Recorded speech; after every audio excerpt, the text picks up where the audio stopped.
पिंपराळे शिवारात नांदगाव पोलिसांची धडक कारवाई. गावठी दारूचा अड्डा उद्ध्वस्त. तुम्ही पाहत आहात गाव ते राज्य मराठी न्यूज चॅनल.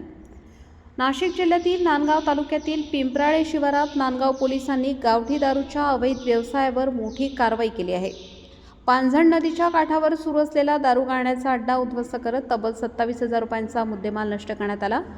या कारवाईमुळे अवैध धंदे करणाऱ्यांमध्ये खळबळ उडाली आहे. नांदगाव तालुक्यातील पिंपराळे शिवारातील पांझण नदीच्या काठावर काही व्यक्ती गावठी दारू तयार करत असल्याची गोपनीय माहिती नांदगाव पोलिसांना मिळाली होती. माहिती मिळताच पोलीस निरीक्षक प्रशांत अहिरे यांनी तातडीने पथकासह घटनास्थळी धाव घेत छापा टाकला. पोलीस पथक घटनास्थळी पोहोचताच संशयितांनी झाडाझुडपांचा फायदा घेत पळ काढला.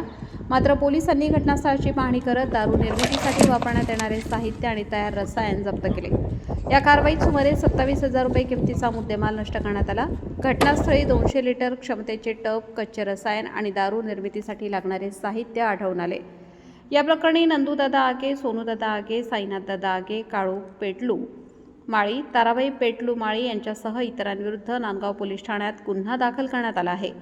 प्रकाश परसराम जायभावे यांच्या फिर्यादीवरून महाराष्ट्र दारूबंदी कायद्याच्या कलम 65 ब, क, ड आणि फ अन्वये गुन्हा नोंद करण्यात आला असून फरार आरोपींचा शोध सुरू आहे.